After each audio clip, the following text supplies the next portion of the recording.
یہ ایک سوال ناگہانی اور ہے. اچھا.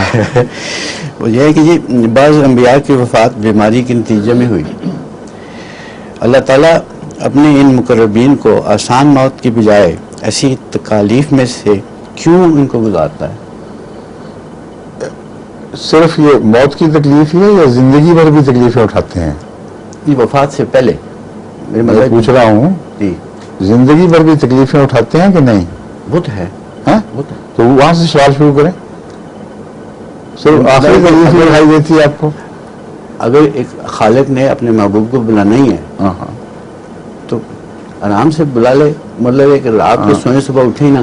ایک خالق نے اگر اپنے محبوب کی ساری زندگی جی دکھوں میں گزاری ہو ہاں جی تو فیس سیونگ کرے گا آرام سے بلا کے. اس لیے کاٹتے کیوں ان باتوں کو؟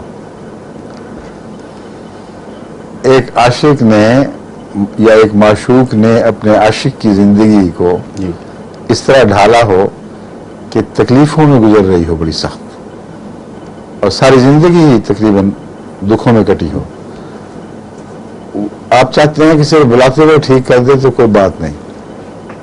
یہ تو کوئی دلیل نہ بنے. بلانا تو ہے ہی ہے نا. تو میرا مطلب یہ ہے کہ یعنی اس طرح کیوں بلایا جائے؟ مجھے پہلے سوال کا جواب دیں.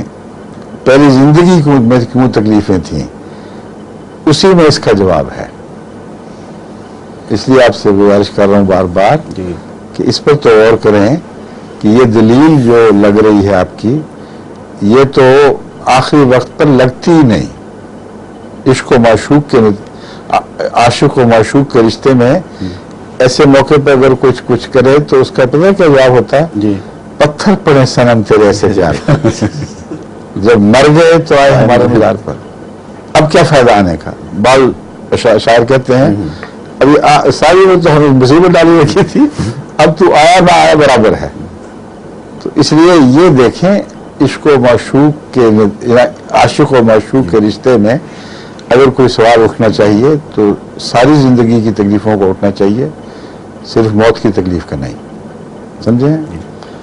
اور اس کے اور جوابات ہیں. قرآن کریم نے اپنے سب سے زیادہ پیار کرنے والوں کو نمونہ بنایا دنیا میں اور نمونوں کے علاوہ صبر کا نمونہ بھی ہے.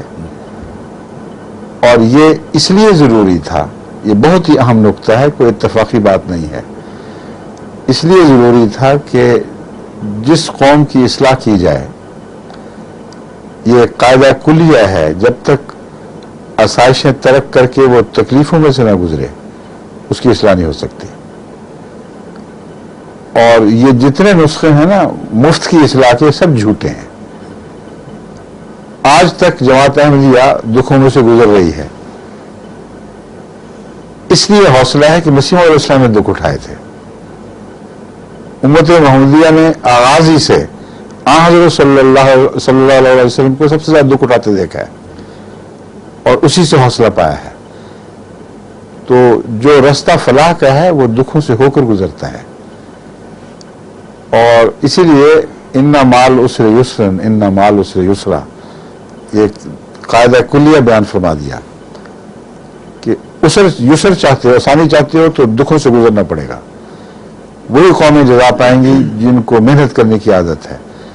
دنیا میں بھی قاعدہ چسپاں ہو رہا ہے, مذہب میں بھی چسپاں ہو رہا ہے.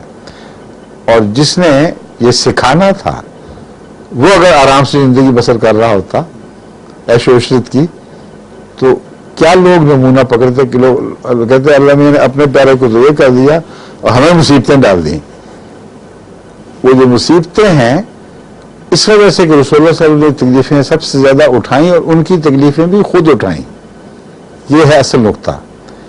اس چیز نے ان کے دلوں میں یہ تمنا پیدا کی کہ ہماری تکلیفیں ادھر منتقل ہونے کا تو کیا سوال, وہ بھی ہم پر ہماری طرف منتقل ہو جائیں. یہ جو جذبہ تھا اس نے اصلاح کی اور انقلاب کی غیر معمولی طاقت پیدا کر دی. ایک اس کا یہ جواب ہے. دوسرا حضرت مسیح علیہ السلام فرماتے ہیں کہ تمہیں جن کی تکلیفیں دکھائی دے رہی ہیں وہ اتنا زیادہ اپنے رب سے پیار کرتے ہیں کہ اس کے